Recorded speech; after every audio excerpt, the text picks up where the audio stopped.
totally welcome, but we just ask that you hold sort of like feature re-question type things till the end. But questions about process, totally welcome throughout. If you have feature questions, hold them to the end, please.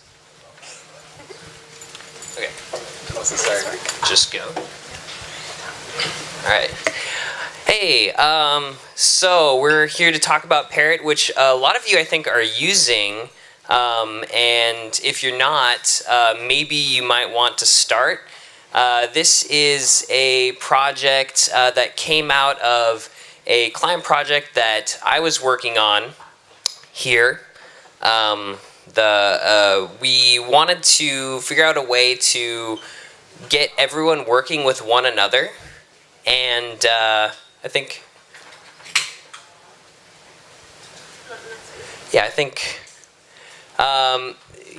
and we're just gonna go over all this stuff here. Next. So I was skipping ahead here. The problem to solve. We want to try to pairing. One of the things that we like about it is that it allows you to learn from a lot of other people and teach a lot of other people.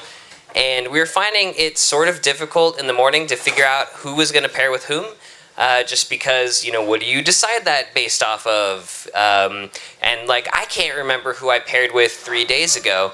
So the goal was to create some kind of software that would know who had least recently paired with whom, or some other metric, whatever metric we decided to be the right call for who should pair with who this day. Take that sort of mental work off of the developers and put it onto the computer. So yeah, we had some specific problems to solve. We had a large team. It was 4+ pairs, kind of went up and down, oscillated. We had some remote pairs, and it was sort of difficult to organize our stand-ups with the remote pairs, and just remembering who was where, doing what, when. And so the first thing that we did was just a pen and paper version of this whole thing, where we just had a board, a literal pairing board, and this was the invention of the whole team. And we just had people's pictures, and we put them next to each other just using tape. I think actually Brian Jennings printed out some funny pictures of everyone to sort of match them together. And the idea, I took that idea and I was like, we should make this digital, and it'll make it much easier for the team who was eventually planning on sort of running these stand-ups remotely. It'll make it much easier for them to have control over the pairing board. Because what we were finding is that we were trying to say, hey, you guys that are not here right now, why don't you decide who's going to pair with whom? But it's very hard for them to do because they didn't have this physical board. Yeah, so this is the very first version of that. So you can see this is we have some computer stations up along, and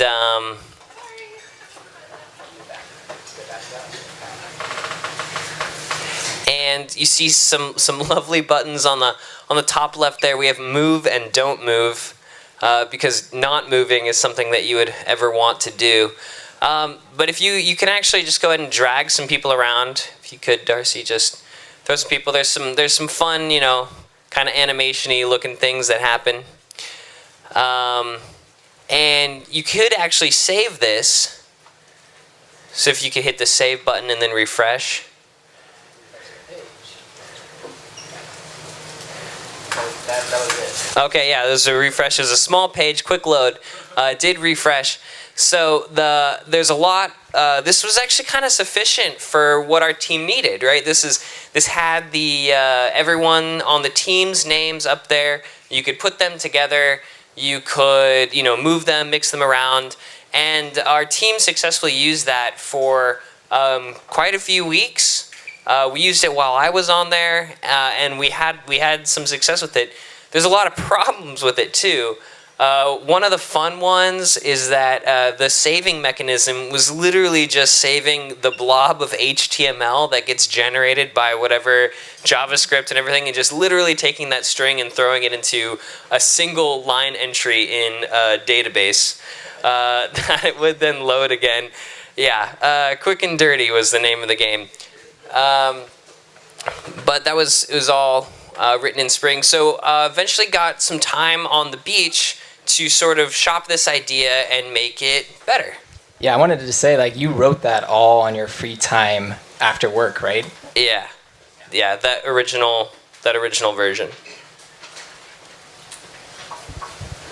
So yeah, then we came to the beach. I was on the beach for a long time. This was around Christmas last year, I guess winter last year. And I was on the beach for a long time I was pretty excited to be on the beach for the first time, and I was like researching my own stuff in the Unix. I was reading some books, doing some Angular stuff that I fall out from the last project that I wanted to like catch up on. And it was just tons of unstructured, like going wherever I wanted to go and learning. And then Anthony finally got off his project and came with this project to do on the beach. And I realized, wow, I haven't been on a structured project in such a long time. And I was like, let's do this. So Anthony and I kind of spearheaded it. We started working on it pretty much every day. And we built up. We definitely started, everyone on the beach started participating. And I think we ended up having Kat, Darcie came later, Nick was there, Tommy, plenty of people on the beach. Sorry if I forgot everybody that was there at that time. And we all started working on this together. And the cool part was everyone can come on and work on it for as long as they wanted to, stop when they wanted to, but it kept going.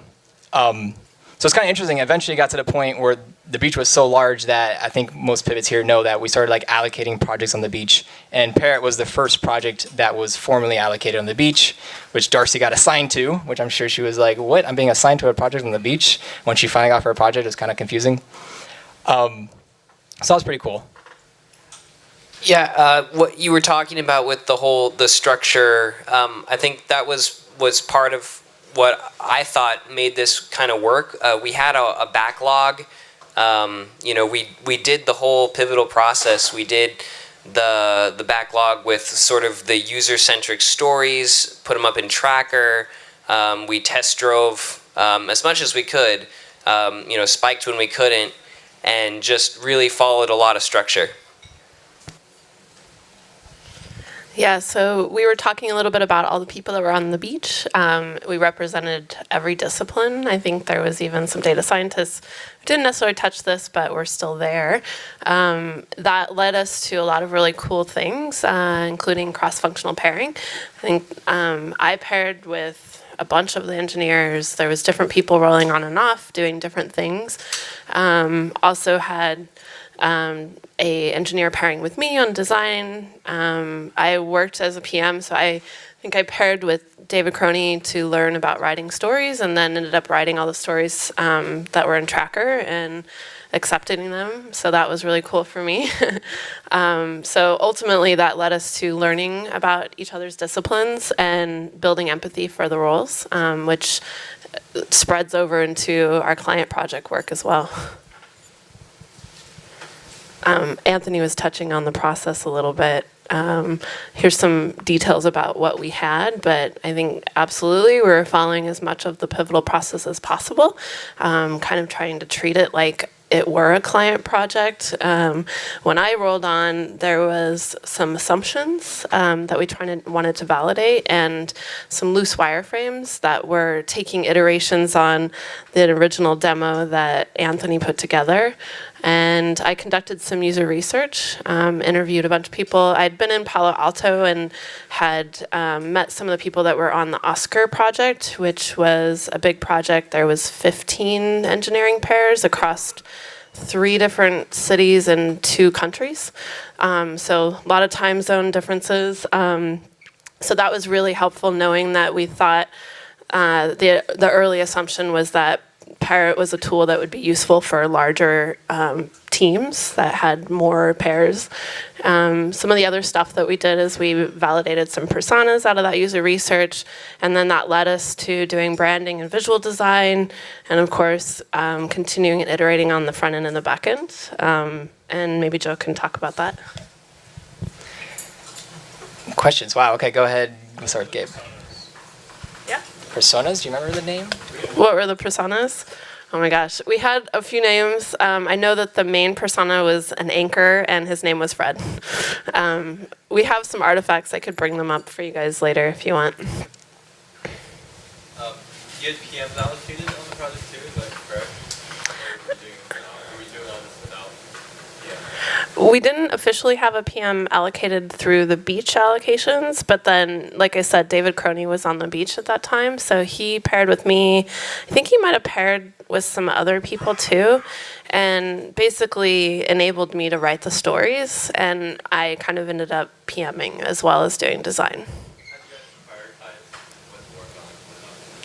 We based it on our personas, so we developed user needs and goals out of the research, and then used that as prioritization. Did the different time zones make you adjust the design, or did that make it so that like, this is not a tool for teams on different time zones? Like, that was. I think the design is actually sort of not really time zone related. So everything can be done at whatever now is, and like the changes sort of propagate sort of without respect to time zones.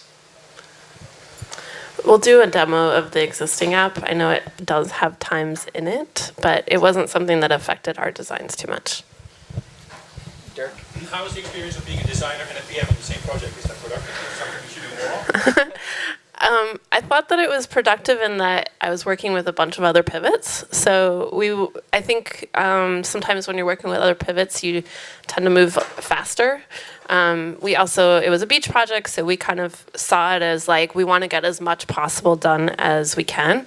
So I think it was a good experimentation on how we can be even more lean, in that doubling up on the duties, it didn't necessarily make things harder for me, but it allowed us to be more flexible. And I think ultimately, Anthony, as the product owner, was kind of maintaining some of the tracker as well, or at least keeping an eye on things. I think it helped a lot that we didn't really have a stakeholder breathing down our neck the entire project. So being a PM was maybe a little more relaxing without that person there. David, one more, and then we'll continue. Curious about looking back, how you see the value of having like a prototype that was actually in production before you started doing user research and keeper prototyping. I think this sort of is colored by the fact that this was a beach project that I sort of had to rally other people on the beach to work on. I think that given that, it was absolutely vital, just for the knowledge that what they were doing was going to be helping their coworkers. You know, as soon as we could get it done, you know, there were people that were going to be appreciating it.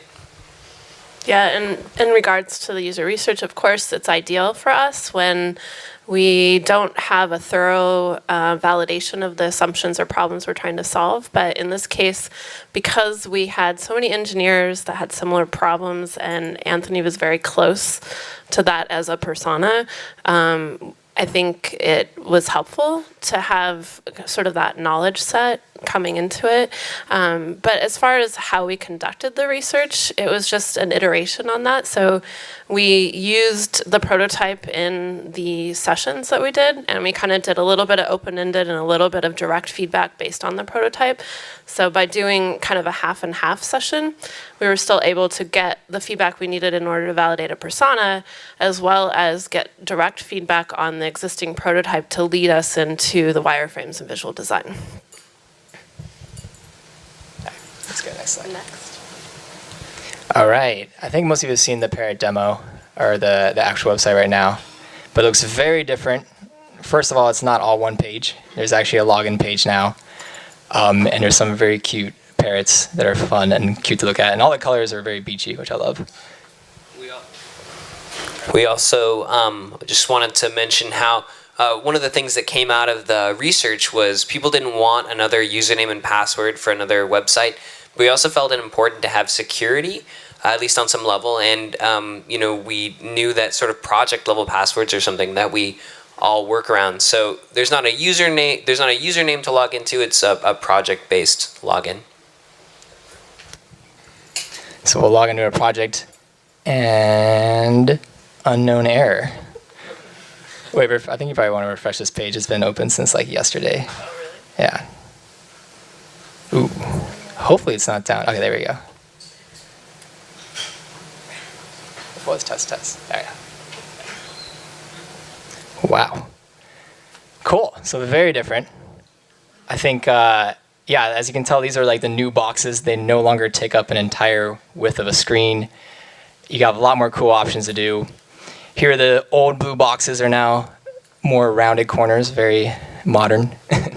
And I guess the two buttons that we made at the top right are probably the newest features that the old system didn't have, being recommend pairs. This is the one that's supposed to magically, systematically choose the best, least recently paired with pairs for the day, which if we click it should work. And then you can see your pairing history in the past as well, which I think is pretty awesome.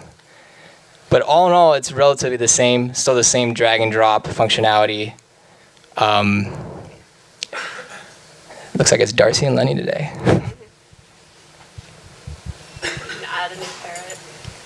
You can add a new parrot pretty easily. That was impossible last time. Last time I was just hard-coded the same 8 people on Anthony's project. So, yeah, pretty fun little app. You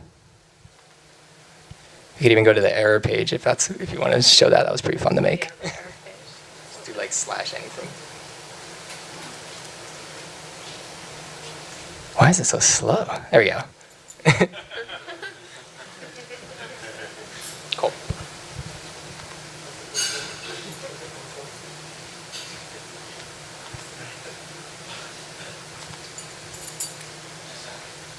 Do you want to tell us? Yeah. So we decided that we wanted to release it to all of Pivotal, and that was a pretty fun experience. The first thing that we decided we needed if we were going to do this was add some analytics. So I actually paired with Lenny on a day, and he and I added Google Analytics. So that was interesting for me. And then we wrote an email, we drafted it, we were all excited. We were like, okay, now let's send it. And then it didn't get sent, and we were like, what's going on? Where did this email go? And we learned that the all email is moderated and only certain messages can go out to everyone. So the next day they approved this message and sent it to everyone. And on that first day, we had 300 and something users. That led us to some complications. We were using a free web service, and on lunch, it broke. And so we had to fix it quickly. That was pretty funny because, of course, people were responding to this thread of all Pivotal all, and suddenly people couldn't create new accounts, and they were like, what's going on? It was the classic first day problem on a pretty small scale in the grand scheme of things. But it was really easy for us. We were using PDubs, so we just bumped up from the free. It was a database. It was we didn't have enough ability to have enough simultaneous connections to the database, so we just bumped up from the free tier to the next level tier, and those problems just went away. Yeah. And then a really funny one that came out of this is we had such a sleek, beautiful looking app that because it went to all, of course, anyone at Pivotal saw the message, and we got a message from one of Pivotal's lawyers asking us all kinds of questions about why we weren't going through certain open source compliance and if we had copyrighted our name and logo, and we were a little confused by that, but it was pretty funny, and I think Anthony and Mike kind of sorted that out.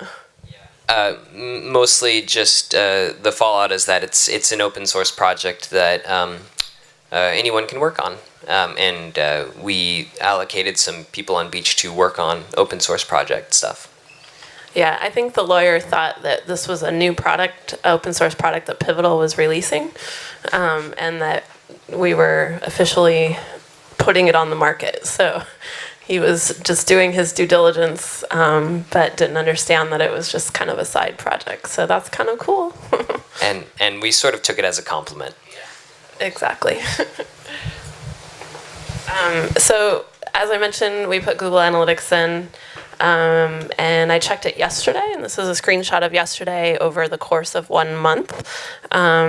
We feel like those are good numbers for this small little app that we built on the beach, and we were pretty excited to see that people are using it. Not a metrics person, so I'm sure that there's more detail that we could find within here, but basically people are using this every day in a lot of the offices. Seems primarily in Santa Monica. I guess there's some bias there. Yeah, I was particularly happy to see the returning visitor percentage. I thought that was pretty cool just to see that it really is being used. It's the biggest compliment I could get. I think the average session duration is pretty funny of 39 seconds, but if you think about it, we've actually solved some problems there in that we've made your pairing session or the deciding to do that a lot faster. It does it for you. Like, all you have to do is click that recommend pairs button and then hit save. Cool. So what's next? Definitely a pretty slim project. Throughout once releasing it, we had plenty of feature requests of things that we wanted. I think a couple of big ones we had were obviously related to Tracker. It's like we wanted to be able to like hook this up with Tracker in some way to see like who's working on which project and stuff like that. That was obviously a little trickier than just integrations are always pretty tricky, so we didn't dive into that too much. Another one which is kind of silly is the app always assumes everybody's there. There's no way to like signify that someone's out of the office, so you may get accidentally paired with somebody who's not in the office. So that's kind of a bummer. Yeah, it's open source, so we're hoping anybody that wants to work on it can work on it. We've already had a lot of people put in some pull requests. A few people changed this from Maven to Gradle. That was a very useful change. And no new feature changes yet in pull requests, unfortunately. But it's out there. You can ask, I think we have the link on the website to the GitHub, or you can ask us, obviously. Did you want to talk about metrics and traction? I think we're just going to keep analyzing it. Yeah, I mean, the point of putting Google Analytics on the site is that if we had enough traction that maybe this could be allocated, like it could be an internal project if people are finding it useful enough. So I think that's something we want to continue to keep an eye on, and maybe we'll touch base with data science and see like how could we analyze this further. And we do have a survey for feedback on the site. I think there was some initial feedback about the survey in that they wanted more questions to be able to provide details on. So we might, update that. That was pretty simple because it's a Google form. And then otherwise, I think what Joe said about, we just are hoping that people pick this up and start iterating. And we still have a backlog with features that need to get touched. So that could be worked on next. Thank you all for listening. Any questions? Gabe? What's the preferred mechanism for submitting feature requests? So our tracker is actually open. So you could actually just create a request and throw it in the Icebox if you really wanted to. And we would be able to prioritize that. I think maybe Darcie has some more specifics on feedback, though. Yeah, I mean, since we've decided to do user research and kind of think about this in the way that we do other pivotal projects, I think we would want to hear a particular feature request across several people so that we know that it's a real desire, and then we would prioritize it against the other ones that we already know we need to get to. But I think that's a good point. And then the other way to submit that is through the survey itself. Pete?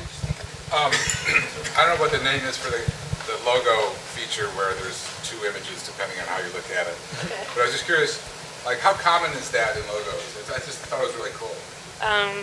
You mean that? Yeah.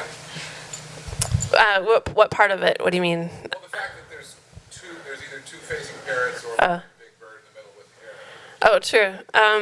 Yeah. Go ahead. How many people didn't notice that? You got your product over there. Are you kidding me?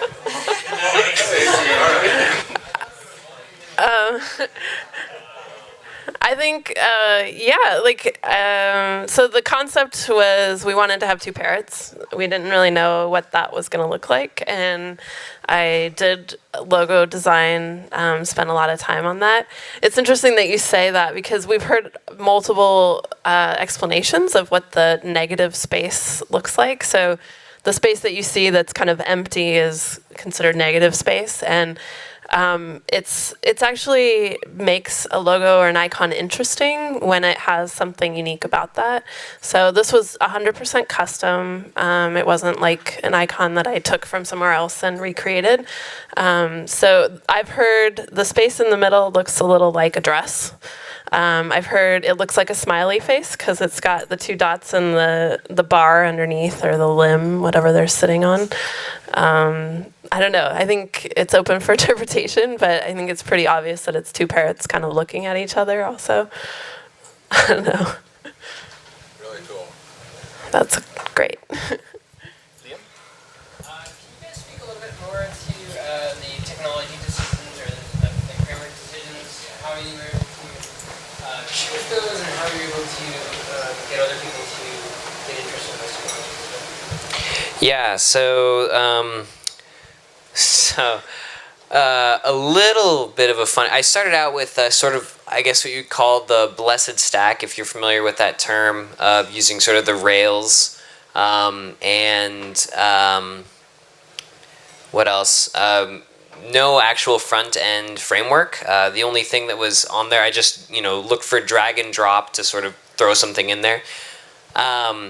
And after that, after I kind of had my basic thing going, I decided actually to move it over to Spring since the backend was pretty light. And I know that we have a lot of Spring projects in this office, so I thought we'd have a pretty deep bench. It was something that I wanted to learn because I figured, we probably have some projects that are coming up, and also Spring and Pivotal. It's sort of another one of the things that we do. So the front end framework, I researched sort of top level, looking for what front end framework I wanted to use. It really came down between Angular and React.